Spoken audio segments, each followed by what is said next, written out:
अब हम लोग आते हैं third type of quantum number जो कि है मैग्नेटिक क्वांटम नंबर। तो यहाँ पे नाम ही से हमको क्या दिख रहा है, मैग्नेटिक क्वांटम नंबर। इसको डिनोट किया जाएगा m से। तो इसके बारे में हम लोग क्या लिख सकते हैं, डिनोटेड बाय m।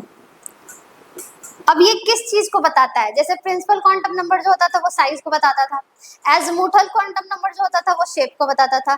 ये बताता है ओरिएंटेशन यानी कि ऑरिजिन को, यानी इलेक्ट्रॉन का जो ऑरिजिन है, जो इसका अरेंजमेंट है, उस चीज को बताता है। तो ये किस चीज को बताता है, डिटरमाइंस ओरिएंटेशन। ओरिएंटेशन का मतलब क्या हो गया, ऑरिजिन। और सबसे इंपॉर्टेंट जो है, तीनों में सबसे इंपॉर्टेंट क्या था, value. Value lie from -L to +L। इसका वैल्यू कहाँ से कहाँ तक लाई करेगा, -L से लेकर +L तक लाई करेगा। अब इसको हम लोग देख सकते हैं कि कैसे -L से कैसे +L तक करता है। ठीक है, तो सबसे पहले हम लोग लिख लेते हैं S का। तो S, अगर S ऑर्बिटल का बात हुआ है तो उसमें L का वैल्यू कितना था, 0 था। अभी एज़ीमुथल क्वांटम नंबर में हम लोग देखे थे। और इसमें जो नंबर ऑफ ऑर्बिटल्स वो कितने थे, तो 1 था। तो अब बोला जाता है कि आप मैग्नेटिक का वैल्यू बताइए। मैग्नेटिक क्वांटम नंबर का जब भी हमको वैल्यू लिखना होगा तो हमेशा हम लोग ऑर्बिटल को ड्रॉ करके ही लिखेंगे, तभी मैग्नेटिक क्वांटम नंबर का वैल्यू लिखना पॉसिबल है। जब हम लोग क्वेश्चन बनाएंगे तो समझेंगे ये चीज कैसे होता है।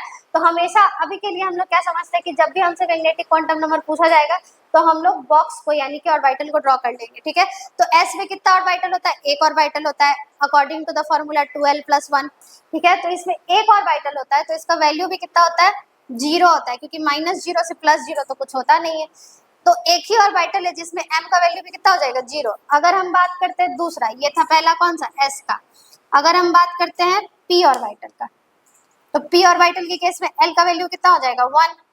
और इसमें कितना हो जाएगा, तो 3 ऑर्बिटल्स हो जाएंगे। 3 ऑर्बिटल में वैल्यू क्या हो जाएगा, -L से +L, यानी -1 से +1, -1 0 और यहाँ क्या हो जाएगा, +1।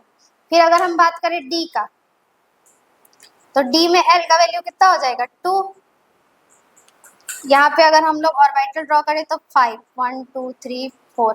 ठीक है, 5 ऑर्बिटल ड्रॉ कर लिए हम लोग। ये कहाँ से कहाँ तक लाई करेगा, तो L का वैल्यू कितना है, 2 है, तो ये कहाँ से कहाँ तक लाई करेगा, -2 से लेकर +2 तक। जैसे कि यहाँ पे हम लोग देखे 0 था तो 0 का 0 लिख दिए। L का कितना है, क्योंकि -0 से +0 तो कुछ होता नहीं, L का कितना था, 1 था वैल्यू। तो यहाँ पे हम लोग क्या किए, -1 0 और +1। यहाँ D का वैल्यू कितना है, 2 है, तो यहाँ पे कितना हो जाएगा, -2 -1 0 1 +1 और +2। यानी कहाँ से कहाँ तक लाई किया, -2 से लेकर +2 तक लाई किया। अब इसी तरह से अगर f का बोला जाए तो f में कितना होता है, f का वैल्यू 3 होता है, तो -3 से कहाँ तक लेकर लाई करेगा, +3 तक। ठीक है, इस तरह से हम लोग इसका क्या कर सकते हैं, वैल्यू निकाल सकते हैं। अब जब हम लोग क्वेश्चन बनाएंगे तब देखेंगे कि मैग्नेटिक क्वांटम नंबर के वैल्यू का क्या इंपॉर्टेंस है, कैसा इंपॉर्टेंस है। फिलहाल इसके बारे में 3 चीज आप जानिए कि डिनोट किया जाता है कैसे, क्या डिटरमाइन करता है और इसका वैल्यू कहाँ से कहाँ तक लाई करता है। मतलब बेसिकली हम लोग क्या किए हैं, पहले इलेक्ट्रॉन के एड्रेस को और डिटेल में जानने की तरफ बढ़ रहे हैं। पहले हम लोग क्या किए थे कि ऑर्बिट को जाने की, इलेक्ट्रॉन किस ऑर्बिट में, फिर उस ऑर्बिट में भी किस ऑर्बिटल में। उसके बाद जब हम लोग ऑर्बिटल जान लिए तो उस ऑर्बिटल में भी बहुत सारा जो था वो ऑर्बिटल्स था, तो उस ऑर्बिटल में भी इसका पोजीशन क्या है, कौन से ऑर्बिटल में, फर्स्ट में है, सेकंड में है, थर्ड में है। उसके बाद इसके बारे में और डिटेल में हम लोग जानेंगे। जैसे कि हम लोग शुरुआत में ही बोले थे, क्वांटम नंबर जो है वो एड्रेस ऑफ इलेक्ट्रॉन को बताएगा। जैसे हम अपने एड्रेस को बताते हैं, पहले कंट्री कहाँ रहते हैं, फिर स्टेट, उसके बाद एरिया, लोकेलिटी। उसी तरह से यहाँ भी बढ़ रहे हैं, पहले ऑर्बिट, फिर ऑर्बिटल, फिर उस ऑर्बिटल में भी किस बॉक्स में, फिर उस बॉक्स में भी किस पोजीशन में। तो चौथा क्या है, फोर्थ है स्पिन क्वांटम नंबर। अब हम लोग फोर्थ टाइप देख लेते हैं। फोर्थ टाइप क्या है, तो यहाँ पे फोर्थ टाइप हम लोग लिख लेते हैं, क्या है, स्पिन क्वांटम नंबर। ये जो स्पिन क्वांटम नंबर है ये ज्यादा बड़ा है नहीं, it is denoted by s। इसको हम लोग कैसे डिनोट करते हैं, s से। मतलब अगर s लिखा रहेगा तो हम लोग समझ जाएंगे किसका बात हो रहा है, स्पिन क्वांटम नंबर का बात हो रहा है यहाँ पे। ठीक है, अब इसके बारे में क्या किया जाता है, इसका जो 2 ही वैल्यू होता है, इसका वैल्यू बस होता है plus half and minus half. तो क्वांटम नंबर पढ़ने के लिए एक चीज बहुत जरूरी है और वो है इलेक्ट्रॉनिक कॉन्फ़िगरेशन। 1s2 2s2 इस तरह से हम लोग इलेक्ट्रॉनिक कॉन्फ़िगरेशन करते थे। तो ये जो इलेक्ट्रॉनिक कॉन्फ़िगरेशन है वो आपको आना चाहिए, तभी आप क्वांटम नंबर सही से पढ़ सकते हैं। तो हमको पता है कि एक ऑर्बिटल में जो इलेक्ट्रॉन होता है according to Pauli's exclusion principle, एक ऑर्बिटल में जो होता है उसमें दो ही इलेक्ट्रॉन रह सकता है। एक इलेक्ट्रॉन जो है वो सीधा रह सकता है और दूसरा इलेक्ट्रॉन जो है वो उल्टा रह सकता है।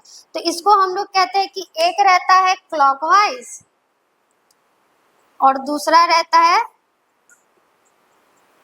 Anti clockwise.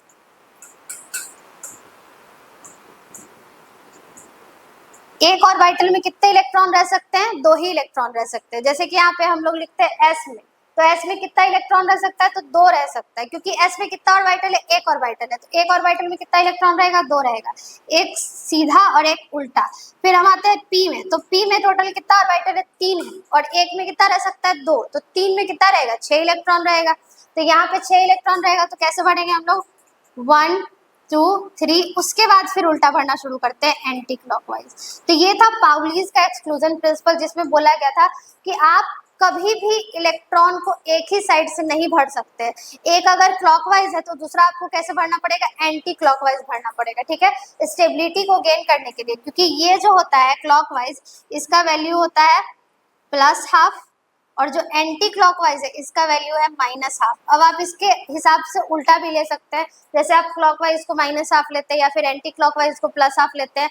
लेकिन नॉर्मली क्या किया जाता है? क्लॉकवाइज को प्लस हाफ लिया जाता है और एंटी क्लॉकवाइज को क्या लिया जाता है? Minus half. तो स्पिन जो है वो इसी दोनों का वैल्यू बताता है कि जो आपका इलेक्ट्रॉन फुलफिल है वो कौन से नंबर का कौन सा इलेक्ट्रॉन है, मतलब फर्स्ट है कि सेकेंड है, इसको सीधा भरा गया है या फिर उल्टा भरा गया है। तो लास्ट हम लोग का क्या था? Spin quantum number. इतना का आप स्क्रीनशॉट ले लीजिए। अभी तक हम लोग जितना भी टाइप पढ़ चुके हैं उसका एक एप्लीकेशन कर लेते हैं, क्वेश्चन बना के, एग्जाम्पल बना के, ताकि इस चीज को हम लोग समझ सके, ठीक है। तो क्वेश्चन यहाँ पे क्या दिया हुआ है? Find quantum set for valence electron of sodium. या फिर आपको वैलेंस इलेक्ट्रॉन दिया रहेगा या तो क्वेश्चन में दिया रहे लास्ट इलेक्ट्रॉन, दोनों क्वेश्चन सेम ही होता है। अब इसके लिए हम लोग को सबसे इंपॉर्टेंट है कि इलेक्ट्रॉनिक कॉन्फ़िगरेशन आना चाहिए। विदाउट इलेक्ट्रॉनिक कॉन्फ़िगरेशन के हम लोग क्वांटम सेट नहीं निकाल सकते हैं। तो सबसे पहले हम लोग क्या करते हैं? सोडियम का इलेक्ट्रॉनिक कॉन्फ़िगरेशन कर लेते हैं। तो इसका इलेक्ट्रॉनिक कॉन्फ़िगरेशन करेंगे तो क्या आएगा? 1s2। सोडियम का एटॉमिक नंबर कितना होता है? 11 होता है। 1s2 2s2 2p6 और 3s1। अब देखिए इंपॉर्टेंट क्या है इलेक्ट्रॉनिक कॉन्फ़िगरेशन, वो भी SPDF का आना चाहिए आपको। वो जो 2 8 8 18 16 वाला बच्चा वाला कॉन्फ़िगरेशन करते हैं वो नहीं आना चाहिए, ये आना चाहिए, ठीक है। अब इसमें हम लोग को किसका किसका वैल्यू निकालना है? क्वांटम सेट कहने का मतलब n यानी कि प्रिंसिपल क्वांटम नंबर, l निकालना है, m निकालना है और इसके s का वैल्यू निकालना है। तो सबसे पहले हम लोग n का वैल्यू निकालते हैं। n का मतलब ये किस ऑर्बिट में है, तो किस ऑर्बिट में है? तो लास्ट इलेक्ट्रॉन कहाँ भरा है? थर्ड में। इसीलिए ये इसका n का वैल्यू कितना हो जाएगा? 3 हो जाएगा, क्योंकि इसका लास्ट इलेक्ट्रॉन कहाँ भरा है? थर्ड में। तो n का वैल्यू कितना हो जाएगा? 3। अब दूसरा आते हैं l का वैल्यू। l का वैल्यू हमको ऑर्बिटल दिख रहा है s है, और s में l का वैल्यू कितना होता था? s का वैल्यू कितना होता है? 0। तो l का वैल्यू कितना होगा? 0। अब हम आते हैं कहाँ? m। जब भी मैग्नेटिक क्वांटम नंबर निकालना हो, एक चीज याद रखिएगा कि हमेशा मैग्नेटिक क्वांटम नंबर निकालने से पहले हम लोग को ऑर्बिटल ड्रॉ करना जरूरी है। यानी s में कितना ऑर्बिटल होता है? तो s में होता है एक ही ऑर्बिटल, जिसका कि m का वैल्यू कितना होता है? 0। अगर p होता तो फिर हमको पता करना पड़ता कि ये किस ऑर्बिटल में इलेक्ट्रॉन भरा है, -1 वाले में है, 0 में है या फिर +1 वाले में। लेकिन यहाँ पे p का कॉन्सेप्ट नहीं है, यहाँ पे किसका है? s का। तो s में क्या होता है? 0 ही होता है। तो m का वैल्यू भी कितना हो जाएगा? 0। अब पूछा जा रहा है आपसे s का वैल्यू, मतलब ये पूरी तरह से इलेक्ट्रॉन के एड्रेस को डिटरमाइन करवा दिया है हमसे, किस ऑर्बिट में है, किस ऑर्बिटल में है, ऑर्बिटल में भी है तो उसके किस बॉक्स में है, और किस बॉक्स में है तो किस पोजीशन में है, मतलब सीधा है या फिर उल्टा है। तो s में कितना होता है? s में एक बॉक्स होता है। अब ये जो एक बॉक्स होता है इसमें कितना इलेक्ट्रॉन हम लोग भरते हैं? तो 2 इलेक्ट्रॉन भरते हैं। 2 इलेक्ट्रॉन में क्या लिखा हुआ है? 3s1। अगर कॉन्फ़िगरेशन को हम लोग ध्यान से लिखे तो क्या लिखा हुआ है? 3s1, यानी एक इलेक्ट्रॉन भरा गया। तो यहाँ पे एक इलेक्ट्रॉन अगर हम लोग भरते हैं यहाँ पे तो क्या हो जाएगा? एक इलेक्ट्रॉन। एक इलेक्ट्रॉन है मतलब क्लॉकवाइज है, क्लॉकवाइज है तो s का वैल्यू क्या हो जाएगा? +½ तो यहाँ पे इसका क्वांटम सेट का वैल्यू कितना हो जाएगा? +½ तो इसका क्या हो गया क्वांटम सेट? 3 0 0 प्लस हाफ, ये है n, ये है l, ये है m और ये है s।